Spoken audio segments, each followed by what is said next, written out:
I want to talk about the substitutionary death of Jesus Christ. That Jesus Christ could die in the place of me, in the place of you. Jesus Christ could die for us in our place. Now, I've often heard people say, aren't all religions alike? I mean, all religions are alike, right? And the answer to that is no. Christianity is really unique among the religions of the world. And one of the things that makes it so unique is that we don't have to pay for our own sin. We don't have to die for our own sin. It's very important. You sin, I sin. It's very important that in Christianity, Jesus Christ died for our sin, and that's called a substitutionary death. But how can that be? How can it be that Jesus Christ can die in my place? I mean, I'm the one who sinned. How come he can die in my place? And, a lot of philosophers and people have asked that question through the years, and there's a really, really good explanation for it. And it has to do with God, the creator of the heavens and the earth, who makes up the rules. And here was the problem that God had. God's like, okay, I want to create beings with free will. I want to create beings who can love me just out of their own free will, or they could choose to hate me and reject me. The danger, of course, in creating free will beings is they can love you, but they can also hate you and turn against you. And God wants his family, his children, the people who love him, he wants them to live forever with him. But how are you going to get the evil people to not live forever? God still has to be righteous. So what God had to do was set up a way from the very beginning. God had to set up a way that evil people would self-select to die. And so here's what he did. God set up the rule, the wages of sin is death. You can read that in Romans 6:23. The wages of sin is death. You can look at John 3:16. God so loved the world that he gave his only begotten Son, that whosoever believeth in him should not perish, but have everlasting life. So there were the choices. You could live forever or you could perish. To live forever, what do you have to do? You have to decide to select the substitute. You have to accept that Jesus Christ died in your place. And what happens? Evil, arrogant, prideful people, they don't want to do that. I don't need Jesus Christ. I can pay for my own sin. I can handle myself. I'll do okay. And evil people don't humbly come to God and accept Jesus Christ as the sacrifice, and they don't get sin. They don't get saved. And because of that, they self-select death. But God had to set it up from the very beginning that a sacrifice could die instead of you. That's really, really important. And the sacrifice had to be without blemish. It had to be sinless. So now we go to the Garden of Eden. So God creates Adam and Eve, and he puts them in the Garden of Eden. And God knows as they grow and as they multiply, at some point, some free will beings are going to sin. So God, like I say, set that up from the very, very beginning, that the wages of sin is death. So we go to Garden of Eden, Genesis chapter 1, verse 29. What's the situation? Verse 29, and God said to Adam, behold, I've given you every herb seeding forth seed that's on the surface of all the earth, and every tree that bears fruit yielding seed. It will be your food. Very important. In the Garden of Eden, people only ate plants, not animals. No meat eating in the Garden of Eden. Vegetarians would love that. That, by the way, is going to be the final state of humankind as well. Let's read on, because not only did just people eat plants, but animals ate plants. So verse 30, and to every animal of the earth, and to every bird of the heavens, and to everything that crawls on the ground in which there is living soul, I have given every green herb for food, and it was so. So Adam and Eve were only allowed to eat plants, and all the animals ate plants as well. And then God said, by the way, I know you're only eating plants, but there's a tree in the middle of the garden. It's the tree of the knowledge of good and evil, and you can't eat that. You mustn't eat that. For in the day you eat that, you will die. And there's discussions about the Hebrew, about the day, and whether it means exactly that day. And we don't need to go into that here. The point was that you eat of the tree of the knowledge of good and evil, and you will die. What did Adam and Eve go up and do? They went up and ate of the tree of the knowledge of good and evil. And so God now is in a quandary. The people I created are going to die. What am I going to do about it? So we go to Genesis chapter 3, verse 21.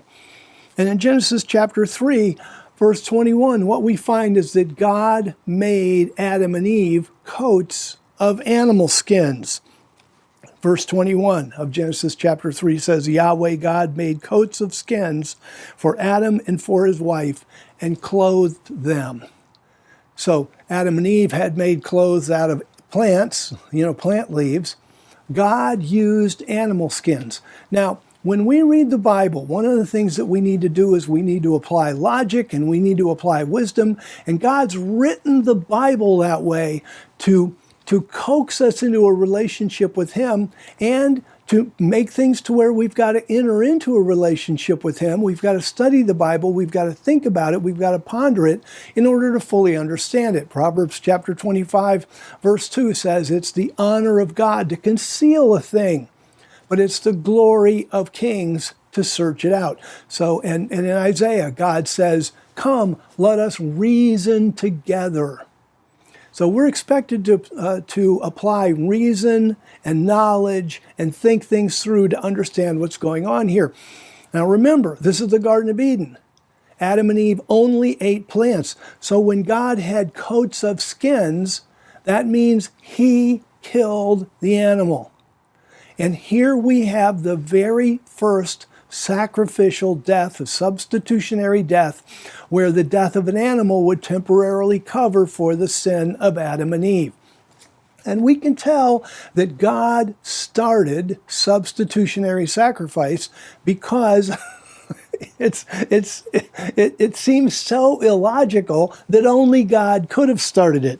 For example, if we go to Genesis chapter 4 with Cain and Abel, when we read about Cain and Abel, we know that Cain and Abel knew that they were supposed to sacrifice. They knew when. They knew what.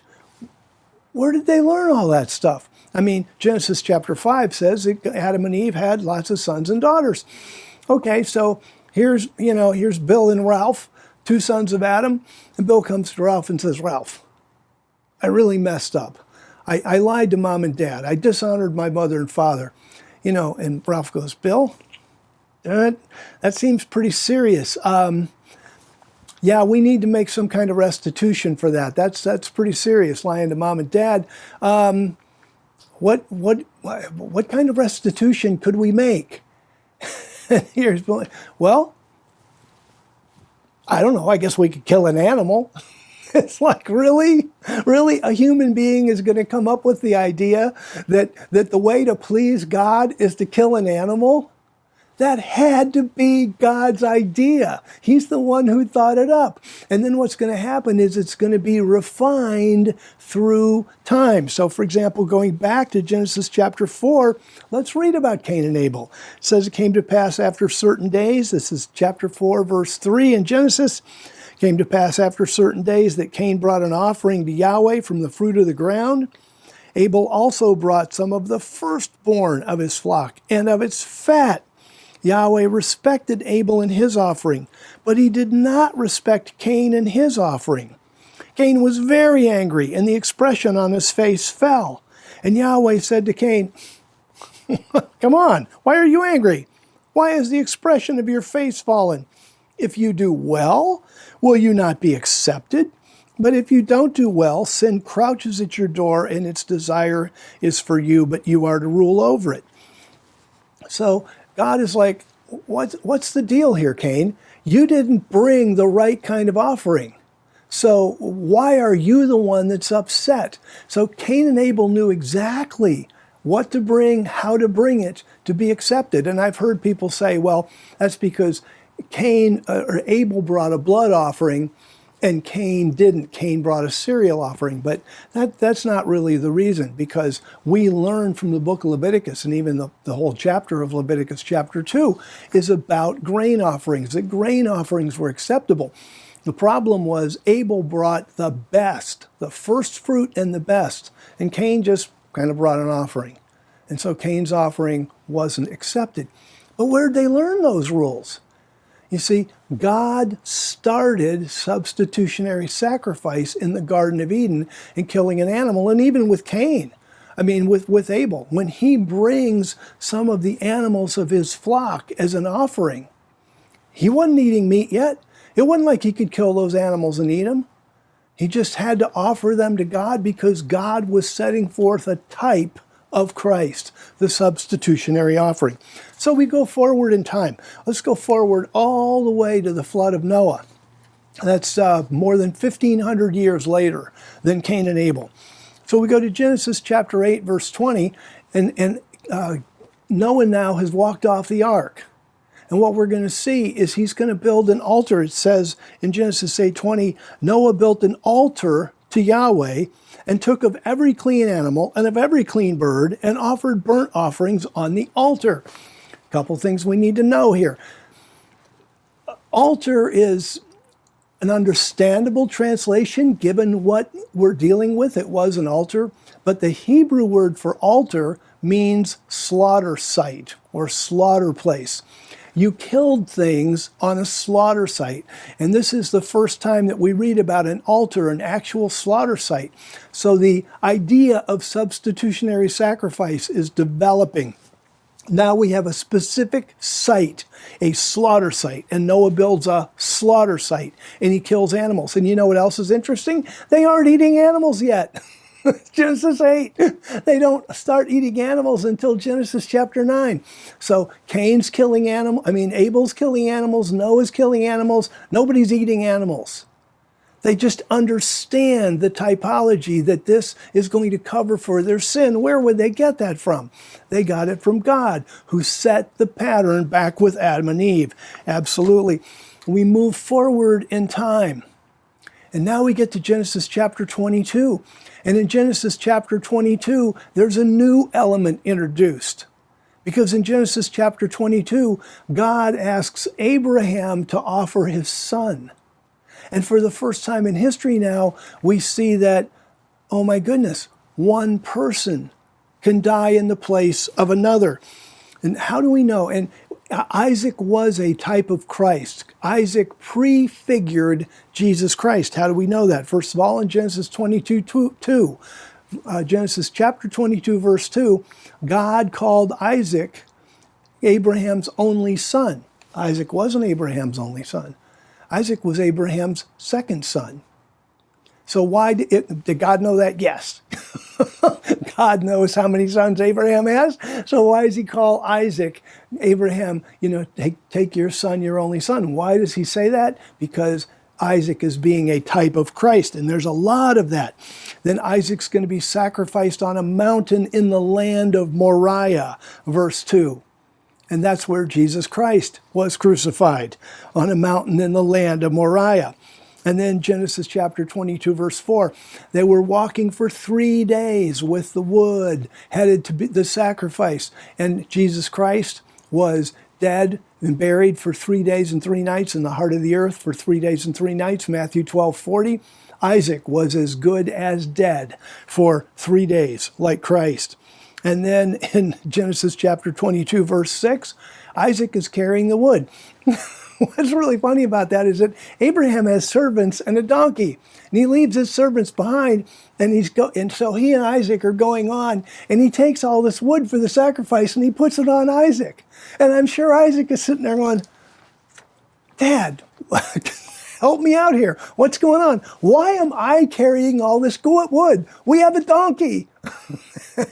But you see, Jesus Christ carried the wood of his cross. And Isaac is a type of Christ. So he's carrying his own wood there.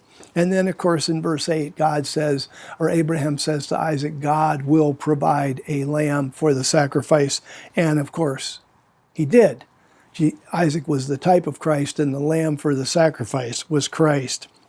And if we read Hebrews chapter 11, verses 17 to 19, we find out that Abraham believed. He so believed that Isaac was going to be the lineage to the promised seed, to Jesus Christ, that he believed that God would raise Isaac up from the dead after he sacrificed him. And you can read that in Hebrews chapter 11. So we then move forward. That's Abraham. So we move forward several generations to Moses, and Moses gets the revelation about the Levitical law and the sin offering. In Leviticus 4, we read about the sin offering and the rules for the sin offering, and how the sin offering, there were parts of it that were burned on the altar in the tabernacle. But the body of the sin offering was burned outside of the camp. And then we see Jesus Christ. And that Jesus Christ, it says in Hebrews chapter 13, that Jesus Christ was sacrificed or was killed outside the gate. So the sin offering in the Mosaic law typified Jesus Christ, prefigured Jesus Christ, and that it was burned outside the camp. And then in Numbers chapter 19, we learn about the red heifer, which was a type of sin offering. And the red heifer sin offering, the body was not only burned outside the camp, the sin offering itself, the red heifer, was killed outside the camp, just like Jesus Christ was. Because see, in the law, what's going on is God is giving us examples that are going to point to Christ. And the sin offering pointed to Christ. And the red heifer of Numbers 19, which was a sin offering, pointed to Christ. And what's 2 Corinthians chapter 5, verse 21 say? 2 Corinthians 5:21 says that Jesus Christ is a sin offering. And that's important to understand and translate correctly too, because a lot of versions of 2 Corinthians 5:21 say that Jesus Christ became sin for us. But nobody can become sin. Jesus Christ didn't become sin. If you check the meaning of the Greek word for sin, harmatia, you find out that all through the Old Testament in the Septuagint, harmatia was used for the sin offering. And you look at any good Greek lexicon, it will tell you one of the meanings of harmatia is sin offering. Jesus Christ didn't become sin. He became a sin offering. He was the offering that atoned for our sin.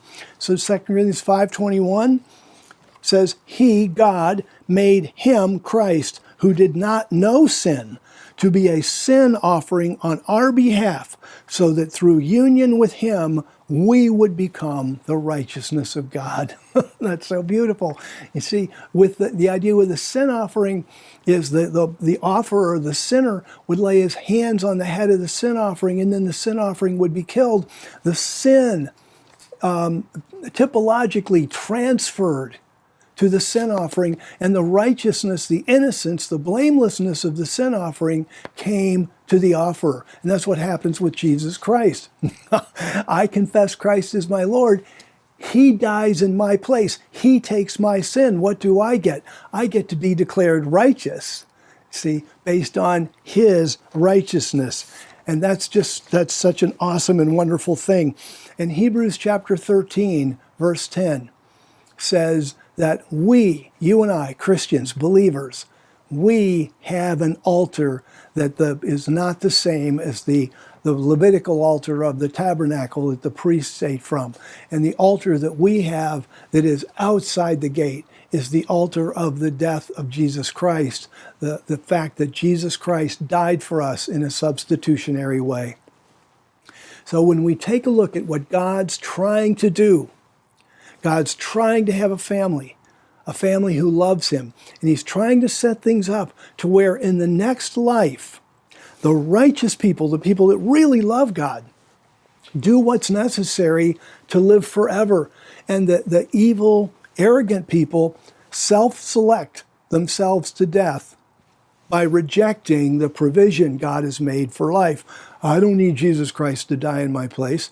And so the evil people self-select, and they decide that they will die. That, like John 3:16 says, that whosoever believeth in him would not perish, but have everlasting life. And you and I, who believe in Christ, can look forward to a wonderful life in the future where there won't be all the evil and sin that we see in this life. And the substitutionary death of Jesus Christ covers for our sin. Thank you so much for watching, liking, and commenting on this video. And please hit the subscribe button so you don't miss out on any of our future content. And if you'd like to consider donating to help with making videos like this, please go to truthortradition.com/donate. God bless you.